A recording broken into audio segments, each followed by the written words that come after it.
Essa é a nossa terceira aula e hoje eu quero tentar amarrar todo o tópico introdutório. Essa é a terceira aula, como eu disse, a gente conversou bastante nas duas primeiras e hoje eu quero dar um salto para a gente na próxima já entrar no conteúdo mesmo. Então, o que nós temos visto até aqui sobre pequenos grupos é que nós vamos tratar de aprender sobre como conduzir isso, mas muito mais do que um método e um jeito, digamos, mecânico, né? É algo orgânico. Lidar com gente, viver com gente, cuidar de gente é algo orgânico, né? Então, nós temos dito que um grupo de crescimento, ou pequeno grupo, ou grupo pequeno, ele é um lugar onde o cristão pode crescer e ele é também um catalisador para o evangelho. Vocês lembram que a gente falou isso? Na medida em que crescem os crentes e na medida em que crentes chegam para o grupo e esse grupo vai se multiplicando. Lembrando que nós destacamos que a nossa ênfase não é o crescimento numérico per si, porque não adianta eu olhar para um bebê e dizer você vai crescer, você vai crescer, você vai crescer. E até as técnicas que a gente usa para fazer nossos filhos crescerem têm efeitos colaterais, né? Se você aplicar muito hormônio na criança, vai crescer o nariz. Vocês já sabem disso, né? Geralmente quem faz uso desse tipo de hormônio para crescimento, cresce o nariz, cresce a orelha. Ele não é só que ele aumenta de tamanho, não. Então vai haver algum efeito colateral. Eu não vou chamar de deformidade, porque não é deformidade, mas é um efeito colateral. A ênfase, entretanto, é na saúde das pessoas, na saúde do grupo, na saúde do ambiente, na cultura que a gente está criando, né? Então é nesse sentido que a gente está falando de catalisador para o crescimento do evangelho, né? Então, se você quer levar pessoas de fé à maturidade cristã e juntos alcançarem outros para Cristo, é isso que a gente está propondo, não é? Nós falamos que há uma proliferação de ministérios de pequenos grupos, isso é um fenômeno hoje, em todas as áreas, não é? Na igreja, grupos de amizade, grupos de discussão, de oração, de interesse pessoal, especial, por exemplo, mulheres com filhos de 5 a 10 anos, sei lá. Isso tem sido comum, e não é de hoje. Isso é uma prática que começou muito forte nos Estados Unidos, tem suas vantagens, tem suas desvantagens. A ponto de que em algumas igrejas lá, aqui também já assim, o culto do adolescente é num ambiente separado, o culto do jovem é num ambiente separado, culto e assim vai. Então a ideia é que cada grupo tenha sua própria interação. Então se você tem, digamos, uma igreja desse modo, ou seja, uma igreja, supostamente aqui é a igreja. Então, em vez de você ter aqui dentro o adolescente, o jovem, né, o casal, o papai, a mamãe, né? Então, isso aqui é a igreja, num círculo único. Você, em vez disso, fragmenta, e aí você coloca o adolescente num canto, o jovem no outro, o casal no outro, papai, mamãe separado e assim por diante. O que aconteceu? Você tirou a unidade do corpo. Então, o que eu gosto de deixar muito claro é que a ênfase da igreja ela é o corpo. Escola Bíblica Dominical tem seu valor, a gente divide em classes, a gente divide em grupo de interesse, mas a ênfase é a reunião da igreja, são as coisas pensadas em conjunto, né? Então, existe uma diversidade de propostas para pequenos grupos, né? A igreja acaba por mergulhar nessa onda. Agora, é bom que se diga, e a gente sabe disso, que esses grupos são ambientes poderosos e os cristãos devem ser atraídos por qualquer estratégia que mude pessoas para melhor. Se é isso, se é essa a nossa proposta para pequenos grupos, não tem problema, desde que a gente sempre leve em conta isso aqui. Ou seja, a gente reúne os pequenos grupos, uma vez por semana, e nós vamos falar muito sobre a dinâmica desses grupos, mas lembrando que a gente se reúne dominicalmente, a gente celebra em conjunto na igreja e tudo mais, né? Então, se esses ambientes podem ser sim ambientes poderosos para os crentes crescerem, a pergunta é, para garantir que nossos pequenos grupos sejam uma expressão do ministério cristão e não apenas versões cristianizadas de técnicas humanistas. Vocês entendem o que o autor quer dizer com isso? O que caracteriza um grupo como essencialmente um grupo cristão de um grupo que usa de técnicas cristianizadas? Você consegue dar exemplo? Uma igreja que busca esses números, essa multiplicação exponencial no número. Uma igreja que vai enfatizar o crescimento exponencial em detrimento da saúde. Aí ela pode dizer, não, a gente está focando nisso, no crescimento, porque a gente quer espalhar o evangelho. Não é isso que vão dizer? É isso que vão dizer. A pergunta, entretanto, é o que é o evangelho para você? Essa é a primeira pergunta. E a segunda pergunta, que não pode deixar de ser levada em conta, é que a metodologia diz muito sobre o conteúdo. Tem um livro do McMullen falando que a mídia é o meio, onde ele vai deixar isso muito claro, um estudo antigo de um autor americano, e ele vai dizer isso. Então, por exemplo, você olha para a vida de Paulo, a gente fala, não, Paulo ele enfatizava o conteúdo do evangelho, não métodos. Ele tentou fazer esse judeu para salvar judeu, de grego para salvar o grego. Mas você se esquece, por exemplo, quando ele escreve 1 Coríntios 2, ele diz que ele decidiu nada saber entre eles, senão Jesus Cristo e este crucificado. Ou seja, ele não usou palavras de persuasão e de sabedoria. Ele evitou um determinado método para que Cristo fosse de fato destacado. Não é? Então, a gente tem que levar isso em consideração. Mas o que mais a gente quer dizer com isso? Precisamos saber a diferença entre um grupo de cristãos e um grupo com técnicas cristianizadas. Também remete àquela ideia de passar a pessoa boas ideias, falar da pessoa ter um bom caráter. Moralismo. Moralismo. Porque eu tenho um amigo que, na vida dele não revela nada de Cristo. Viveu muitos anos na igreja e tal, e tem essa... Mas passou muito tempo essas técnicas humanistas, e hoje em dia quem olhar para ele, é cristão. Tem a forma de falar, tem a forma de pensar, porém não vive. Viveu uma igreja que tinha certas técnicas porém se for olhar, não tem nada de Cristo.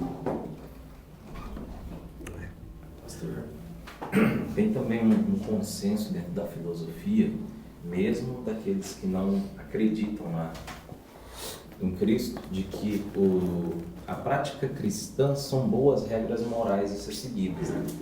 Então, mesmo eliminando toda a parte etérea da coisa, se você pegar todas as normativas, é um bom meio moral de se seguir.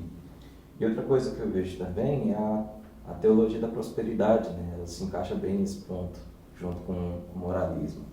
Pega a versão cristianizada de como prosperar na vida.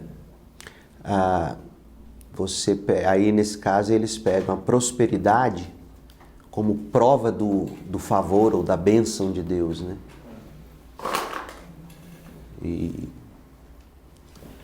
Então, o que não vai faltar, e essa é a verdade, é isso, são técnicas cristianizadas de técnicas humanistas. O que são técnicas humanistas? Coloca o homem em foco, né? O homem no centro. O Evangelho não coloca o homem no centro? E se não, ou se sim, como? Não coloca o homem no centro. Coloca João 3,30, que ele cresça e diminua. João Batista diz que Cristo cresça e que eu diminua.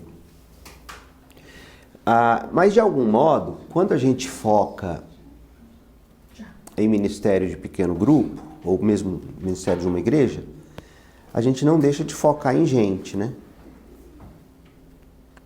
Na verdade, a gente vai atrás de gente. Então, da maneira correta, como é que a gente focaria em gente sem focar no homem? Entende o que eu quero dizer? Porque nós também não podemos ser do tipo que diz, nosso foco é Cristo. É verdade, é Cristo. Mas tá, como é que eu foco no homem sem focar no homem, digamos? Cuidando das suas necessidades naturais e espirituais. Sabendo distinguir qual é a real necessidade do ser humano. Muito bom, é isso. Uma ordenança de Cristo, né? Cuidar dos próximos. Então, mas no cuidado com o próximo. De levar O que de fato o próximo precisa. De Cristo ser formado na pessoa. Exatamente. Esse é o ponto. Essa é a diferença.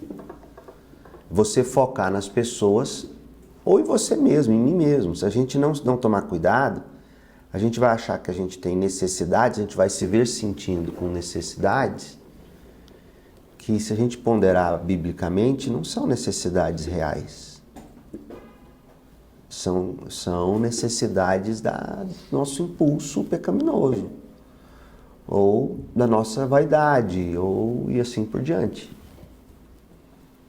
Então, técnicas humanistas nesse sentido de atrair pessoas para aumentar a autoestima delas, para garantir que elas vão prosperar, né? Nós estamos vivendo o fenômeno Pablo Marçal. Eu, sinceramente, eu não sei onde nós vamos parar com isso. Eu não sei, onde igreja aqui da cidade que contratou uma equipe de técnicos de mídia para impulsionar, para garantir adesão de fiéis e assim, não é que a gente não tenha que usar a mídia, a gente tem que usar a mídia, não é esse o ponto, mas como a gente tem que usar a mídia? O objetivo também. Sabe? Então, aí quando você vai conversar com essas pessoas, o que eles vão dizer? Não, é porque a gente quer fazer para Deus. Eu sei que é porque você quer fazer para Deus, mas o que é fazer para Deus? Aí vem aqui, o que é o ministério cristão? A gente tem que entender o que é isso, à luz da Bíblia. O que é o ministério cristão? Nós não podemos ler a Bíblia trazendo para ela a nossa interpretação, à luz das coisas que a gente tem hoje, né? É o inverso. Como é que a Bíblia me ensina a ler os fenômenos atuais? Entende? Há coisas que não vão ser por mídia, vão ser por presença. Você pega a terceira carta de João, João vai dizer, olha, eu tinha mais coisas para tratar, mas eu não quero com caneta e com papel e tinta, vai ser pessoalmente. Paulo também vai dizer em algum momento, olha, a gente precisa encontrar, e quando encontrar, nós vamos conversar, não é? Então, a gente precisa ter um entendimento. Se a gente quer um grupo de crescimento, à luz da Bíblia, primeira coisa, o que é o ministério cristão? A gente vai procurar desenvolver isso, juntos, olhando, como eu disse na aula passada, para Colossenses. O autor desse livro, ele usa Colossenses como nosso guia, né? Ô, pastor, Sim. eu venho de um meio onde as pessoas confundem o evangelho com sinais e milagres. É. Eles dão mais valor realmente a esses sinais do que o evangelho. Tanto é que na minha saída agora, eu ouço direto pessoas que me procuram e falam, mas quantas coisas Deus fez para você, não sei o quê, não sei o quê. E eu acho que isso é um perigo também, né? Nós vivemos isso, né? E o Brasil, ele tem essa característica animista até, né? Mística, animista, supersticiosa. Um jovem uma vez me procurou aqui na igreja falando, pastor, eu venho de um movimento onde viver com Deus é experiência com Deus, experiências com Deus. E eu não sinto mais tantas experiências. Não é? E vamos pensar humanamente falando. Nós somos guiados mesmo assim, tanto só pela experiência, assim. Na vida real é assim. Não é bem assim. Ninguém vive só assim. Não é? Então, é bom que se defina o que é o ministério cristão, quais são os elementos distintivos de um pequeno grupo cristão. O que nós devemos ter ali dentro para que isso caracterize uma reunião de um grupo cristão? Que crescimento Deus deseja nas pessoas? Financeiro? De saúde? Espiritual? É curioso, se você pega lá, por exemplo, abra a Bíblia aí em 3ª de João,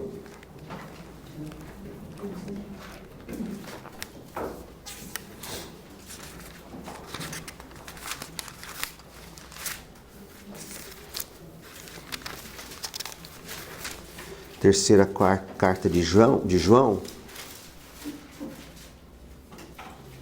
versículo 2, João escrevendo para Gaio, né? Amado, espero que você esteja bem e fisicamente tão sadio quanto é forte em espírito. Qual é a prioridade, né? Paulo vai falar do cuidado com o corpo, do exercício, né? Como é que ele fala lá? O exercício é bom, mas proveitoso, mas ele qualifica isso. Então, quais são as grandes... Por isso que eu comecei lá atrás perguntando quais são as nossas reais necessidades à luz da Bíblia. Porque se a gente entender quais delas são, a gente vai saber que tipo de crescimento Deus deseja da gente. Agora é óbvio, né, gente? Nós não estamos descartando a necessidade do cuidado com o corpo. Um corpo adoecido adoece a alma e vice-versa. É possível viver, ainda que o homem exterior se corrompa, o interior se renova a cada dia. É possível viver assim, né? A gente sabe disso pela Bíblia, né? Então, esses são pontos. Como Deus produz transformação nas pessoas? Eu acho que esse 4º ponto é um dos pontos em que a gente mais erra na igreja evangélica. Como Deus produz transformação nas pessoas. Pastor, Porque o que a gente costuma fazer quando a gente quer ver alguém mudado? Quero que você pense sobre isso. Diga, Marco. Igual o senhor falou, como no Brasil a gente é muito supersticioso, muito místico, muitas pessoas remete essa transformação a encontros espirituais, a Isso. encontros místicos. Magia. Então, eles acreditam que, se eu for no encontro lá, Deus vai me transformar. Se eu for no culto lá do milagre, Deus vai me transformar. As pessoas remetem essa transformação simplesmente a ocasiões específicas, onde vai ter um pastor poderoso, vai ter uma oração poderosa, que aí ela vai ser transformada. E no meio cristão é completamente diferente, é dia após dia. É no contato com a igreja, no contato com o próximo, na oração que você se pede para Deus crescer e você diminuir. Por isso que hoje no Brasil a gente vive essa decadência espiritual muito por conta disso, que remete essas transformações a momentos específicos. O pastor também pode cair em boas obras, assim, a gente se une com um bom grupo, um pequeno grupo, e o grupo entender que boas obras podem justificar a existência de um grupo como uma boa ação social, uma forma de você lidar com um determinado grupo de pessoas, com idosos, com crianças, e isso acaba atrapalhando, né, o crescimento espiritual. Entendi. Você tá querendo dizer que tem pessoas que buscam ver outras transformadas através de ativismo, é isso? Elas envolvendo em obras? Seria isso, seria essas atividades sociais, né? A gente ouve muito os espíritas mesmo falando assim, né? Mas eu sirvo refeição para mendigo, e sim. acaba caindo num pequeno grupo com um propósito de boas obras mesmo. Tá, mas dentro de um contexto nosso evangélico, quando a gente quer ver pessoas sendo transformadas, o que a gente faz? Essa é a minha pergunta. Expõe elas. Não é visto, não é lembrado. Expõe como?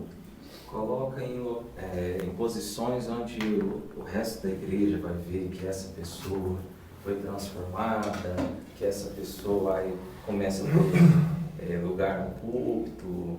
Isso foi uma boa maneira geral do protestantismo, né? Você dá a ela responsabilidades, Né? ministérios. Coloca ela para ser vista pelo restante da comunidade. Você dá a ela cargos, responsabilidades, o que mais? A pessoa mudar de vida financeiramente, uma das coisas que eles colocam muito. Sim, mas a minha pergunta é como nós agimos ou vemos cristãos agindo para que pessoas sejam transformadas. O Danilo, a gente sabe que o Danilo precisa de mudar de vida. Como é que eu vou ajudar o Danilo a mudar de vida? O que a gente geralmente faz? Essa pergunta. Tem um lado intelectual também. Então a gente entende que se ele ler mais, se ele estudar mais, ele vai ser transformado por Deus. Como foi mais do lado intelectual. Então seria, nós estamos falando, o Mário deu um ponto, magia, você vai num encontro, você vai num culto poderoso, você vai ser transformado. Ativismo, envolva numa atividade da igreja, vai fazer boa ação, vai evangelizar na rua. Terceiro, assuma uma responsabilidade, um cargo, vai pregar, vai ensinar. Em quarto lugar, A intelectualidade, você vai estudar mais, você vai ler mais, você vai passar por esse campo de estudo como se o evangelho fosse para só entender. tarefas. A gente Faça dá, isso, faça aquilo. a gente dá tarefas para as pessoas. E o discipulado também. Tarefas. Mas aí você entrou onde você não devia entrar. Esse é o lado positivo. Aí é o lado certo. Porque esse é o certo. Tem a questão também de sempre tratar aquela pessoa tratando aqueles pecados visíveis. Então, se a pessoa fumava, você tem que parar de fumar, você tem que mostrar que você é nova, Pronto. você tem nova vida. Então, você tem que parar de beber, você tem que parar de trair sua esposa, enfim. Veja bem. Pecados visíveis, né? A gente diz para ela como ela não pode ser, por que ela não pode ser. Você não pode fumar, você não pode beber, você não pode praticar sexo fora do casamento, você não pode possuir uma mulher que não é sua, um homem que não é seu. A gente prega contra os pecados mais comuns, né? E a gente sabe que não é assim que a gente promove mudança nas pessoas quando você olha para a Bíblia. Então, por exemplo, você vai dar um estudo bíblico, você vai pregar, você vai conduzir um pequeno grupo. Você sabe que todo mundo no grupo precisa de transformação, eu preciso, você precisa. O que a gente faz? A gente faz exatamente isso. A gente começa geralmente no ponto 5. Paulinho, você não pode beber. Tem que parar de beber. Mudança de hábito. Você tem que mudar, Paulo. Você tem que ler a Bíblia. Você precisa orar, Paulo. Aí, nisso, a gente começa a dar tarefas, responsabilidades, fazer ele se envolver num monte de coisa na igreja. E, de algum modo, também, a gente acaba transformando nossas reuniões em algum momento de magia. Como se num passe de mágica, num culto nosso. Sim, a gente sabe que Deus visita a gente em cultos. Paulo fala disso, não é esse o ponto. Mas a gente acaba atribuindo uma maneira, de fato, às vezes muito mágica. O oposto disso é você dar valor nenhum para as reuniões da igreja. Não, Deus está comigo de segunda a segunda. Esse é o outro extremo, né? Mas então, eu quero mostrar para você, nós vamos ver isso melhor no ponto 4, mas isso aqui é muito importante, gente. Eu pego meus primeiros sermões, quando eu comecei, e vejo, era muito moralismo.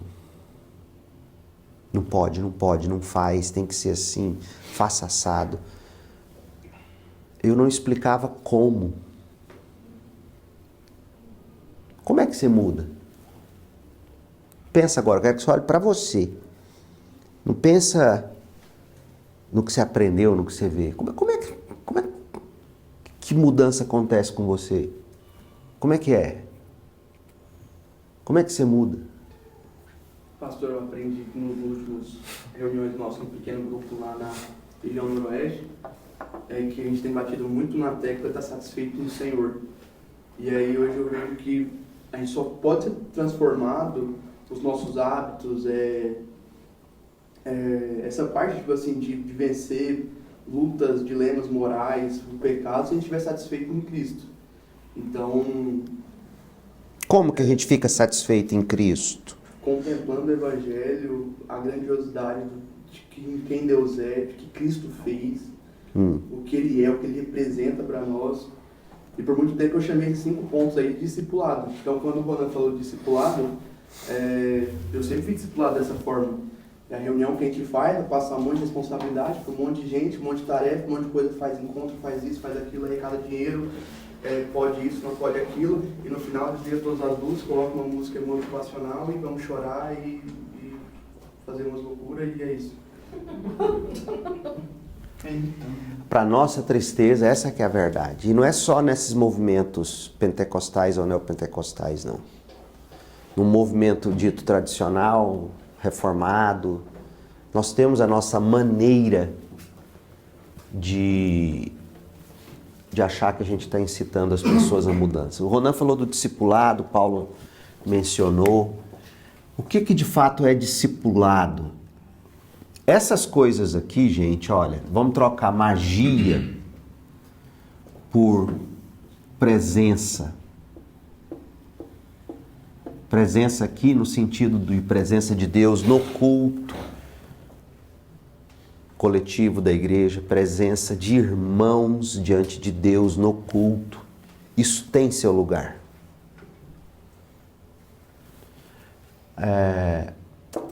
Em vez de ativismo, vamos falar de servir. Serviço, certo? Em vez de essas... responsabilidade, eu acho que está correto isso aqui. Tarefas, não tem problema. E em vez de moralismo, vamos falar de moral. Então, é óbvio que você quer essas coisas na pessoa. Mas você, para ver você mesmo transformado, você não começa por aqui, de algum modo. Isso aqui vão ser consequências. Como que você faz? Eu gosto desse texto de Paulo aqui em Gálatas 3, de de 1 até o 5. Paulo, vocês sabem do contexto dessa carta, Paulo está lidando com Gálatas que haviam abandonado a prática da vida pela fé. Em vez de viver pela fé, eles estavam vivendo por obras. E aqui no capítulo 3, esse aqui é o melhor texto para você entender o que é uma vida vivida pela fé, o que é viver no Espírito. Se você, de novo, quiser... Como é que é a vida no Espírito? Eu tenho que viver no Espírito. Como é que é a vida no Espírito? É isso aqui. Paulo vai dizer: ó Gálatas insensatos, quem os enfeitiçou? Jesus Cristo não lhes foi explicado. Olha que interessante. Como é que você busca a transformação de alguém? Primeira coisa que você faz, o que é? Explicar. Você explica. Você apresenta. Você apresenta. Apresenta o quê? Jesus Cristo não lhes foi tão claramente explicado, tão claramente, como se tivessem visto com os próprios olhos a morte dele na cruz. Então você tem uma explicação, você tem uma apresentação claras. Explicação e apresentação clara. De quê? Morte de Cristo. Do sacrifício de Cristo. De Cristo. Sua vida e obra. Sua vida e obra. Então, veja, na medida em que você explicita isso para as pessoas, de um modo que elas veem com os próprios olhos, tem a questão da imaginação. Então, o processo de mudança começa com a pessoa entrando em contato, vendo de algum modo Cristo. Então, mais do que pregar no primeiro momento, faça, não faça, é apresentar Cristo nessa passagem da Bíblia. Como é que ele se revela aqui para mim ou para você? Não é? Aí ele continua: deixe-me perguntar apenas uma coisa. Vocês receberam o Espírito porque foram no encontrão? Obedeceram à lei? Vocês receberam o Espírito porque deu aula na escola bíblica dominical? Vocês receberam o Espírito porque vocês estão envolvidos com alguma atividade eclesiástica? Ou fazendo alguma tarefa? Vocês receberam o Espírito porque obedeceram, fizeram, ou porque creram na mensagem que ouviram? Está vendo que a mudança começa com você explicando de tal forma clara Cristo, a vida e a obra dele, que a pessoa crê. A pessoa crê. Ela se agarra à promessa. Não é? Será que perderam o juízo? Tendo começado no Espírito, por que agora procuram tornar-se perfeitos por seus próprios esforços? Gente, o que é ter começado no Espírito? No verso 3? Que desde que aceita já recebe o Espírito. Não. Veja só. Como é que é começar no Espírito? Ele explicou no 2. Creu, recebendo. Você creu na promessa. Você começa assim, crendo numa promessa. Então, aí ele vai continuar. No verso 5, volto a perguntar: acaso aquele que lhes deu o Espírito e realizou milagres entre vocês agiu assim porque vocês fizeram isto ou assado, obedeceram à lei e tal, ou porque creram na mensagem que ouviram? Eles começaram no Espírito quando eles creram no Evangelho. Não foi assim que você ganhou o Espírito? Ou o Espírito operou em você de algum modo? Não foi? Ele é um ato... Deus mesmo decisivamente opera em nós, a gente responde com fé. A gente começa no Espírito porque a gente creu. E a gente mantém-se vivendo no Espírito porque a gente continua crendo. Aí vem a pergunta, como que é isso na prática? Então, tem eu não sei como é que a gente chama isso. É um acróstico. É isso? Aptat. Aptat. Eu aprendi ele em inglês. A-P-T-A-T. Aptat. A de acknowledge, reconheça. Reconheça. P de pray, ore.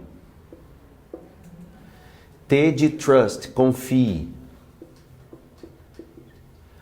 A de act, haja. E T de thank, agradeça. Então, esse acróstico, reconheça, ore, haja, agradeça. John Piper, ele sugere isso para tudo que ele vai fazer. Como é que eu vou andar no Espírito? Eu vou pregar, ele diz, eu vou pregar. E eu tenho que pregar no Espírito.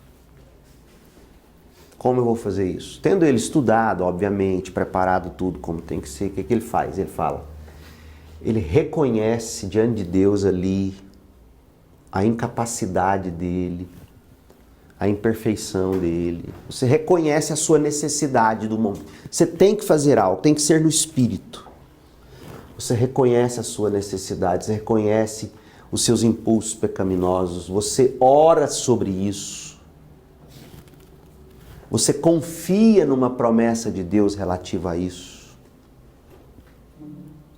Por exemplo, vai me faltar o dinheiro, aí você pega naquela promessa de Hebreus 13, que é bem no contexto de dinheiro, quando o autor de Hebreus diz, coloca aquela promessa, nunca te abandonarei, jamais te deixarei. Então você reconhece a luta, a fraqueza, o desafio, você ora, você confia numa promessa, daí que você precisa ter versículos memorizados, versículos bíblicos. Essa é uma prática que a gente abandonou. E por que a gente abandonou? Porque está tudo no celular. A gente literalmente criou um HD externo para a gente. E aí a sua alma, ela vive como? Ela precisa de conteúdo. Nossa alma vive de conteúdo. Ninguém vive no mais absoluto nada. Nem quando você está dormindo. No seu sono você sonha. Então, você pode não lembrar, mas quando você vai para a cama e dorme, não é que você entra num nada. A mente da gente trabalha com conteúdos, sejam eles bons ou ruins. Então a gente precisa de memorização de versículo. Aí a gente age confiado no que a gente está crendo. E a gente então agradece uma vez feito. Então é assim, é simples assim. É assim que as pessoas são transformadas. Paulo está dizendo, você vê Cristo, você recebe Cristo, você crê em Cristo, você continua crendo nele. E aí, nesse processo todo, uma vez isso acontecendo, aí você vai dar sim responsabilidades à pessoa, tentar envolvê-la em alguma tarefa e tudo mais. Mas não é capenga a nossa maneira de tentar ver as pessoas mudar, gente? Nós mesmos, a gente mesmo acha que o que a gente precisa primeiro é fazer alguma coisa. Em termos de engajamento ativista. E a gente sabe que não. A gente precisa ver Cristo com os próprios olhos, os olhos da fé, a gente precisa crer nas promessas, a gente tem que ter palavra de Deus no coração, um hábito que você pode desenvolver para ler para essa geração. É muito complicado por causa do celular. Escreva. Abra o salmo, comece a copiar um salmo. Vai fazer uma cópia de um salmo na velocidade do que você consegue escrever.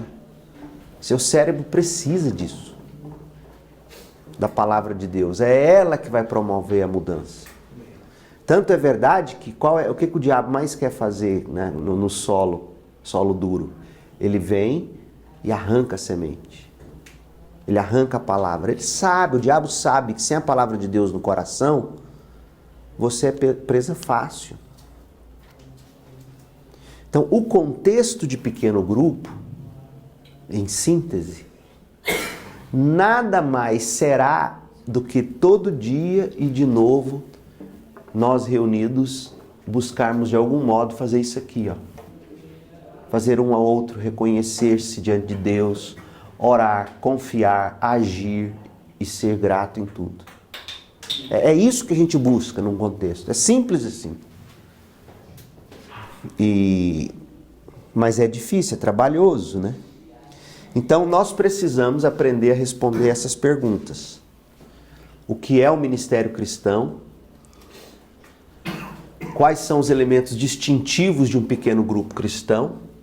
Que crescimento Deus de fato deseja nas pessoas e como Deus produz transformação nas pessoas. Então, ao longo das nossas aulas, nós vamos lidar com essas perguntas, nós vamos aprender algumas habilidades para a liderança e no final nós vamos ver que existe algo como um grupo distintamente cristão, que a gente pode chamar de grupo de crescimento. Crescimento na graça e no conhecimento de Cristo, né? Então, o nosso propósito é preparar líderes do povo de Deus, né? Treinar líderes para ensinar a Bíblia, orar com outros crentes, preparar líderes para reunir irmãos para a obra evangelística. Enfim, em síntese, a gente quer capacitar os líderes a fazer cristãos e o evangelho crescerem. É isso que a gente quer com essas nossas aulas. Então, no nosso próximo encontro, eu quero entrar com vocês já no primeiro capítulo e a gente vai ver isso. Mas olha isso aqui. Quais são os objetivos do curso? Os objetivos do curso de treinamento são duplos. Existem objetivos gerais, que explicam por que vale a pena treinar líderes para conduzir pequenos grupos de cristãos. Eles visam transmitir a filosofia do ministério de pequenos grupos sobre a qual este curso foi elaborado. E existem os objetivos específicos para os aprendizes relativos a habilidades e a compreensão que eles precisam adquirir para serem líderes de grupos de crescimento. Então nós estamos falando de 3 coisas. Qual é a filosofia desse ministério? Que tipo de habilidades eu preciso ter para desempenhá-lo? E que tipo de compreensão eu preciso adquirir nesse processo todo? E é isso que a gente vai buscar fazer juntos. Os objetivos de treinamento: capacitar com visão, atitude, conhecimento, habilidades. Treinar líderes como professores. Eu quero fazer de um modo, juntos aqui, que se você pegar esse livro depois, você vai conseguir ajudar as pessoas. Vocês estão vendo o que eu estou fazendo? Estou interagindo com ele, tentando pelo menos, né? Para ajudar você a desenvolver uma compreensão disso e tudo mais. O que é importante para você ao final do curso? Eu quero que você seja capaz de identificar bons e maus hábitos de interpretação da Bíblia. Quero que você saiba como preparar um estudo bíblico, como liderar um estudo bíblico, como analisar o que faz uma discussão ser bem ou mal sucedida dentro de um contexto de pequeno grupo. Quero auxiliar em um estudo bíblico. Você vai ser capaz de auxiliar as pessoas, liderar um momento de oração, começar um ministério individual, diagnosticar os sintomas de um grupo não saudável, iniciar um grupo de crescimento. É isso que a gente espera que no final a gente adquira de algum modo. Lembrando que isso aqui são habilidades, gente, que a gente fortalece a vida inteira, né? Ninguém vai chegar no topo disso aqui e poder dizer, eu atingi o padrão, né? Dúvidas ou alguma colaboração? Hoje o chocolate vai para você.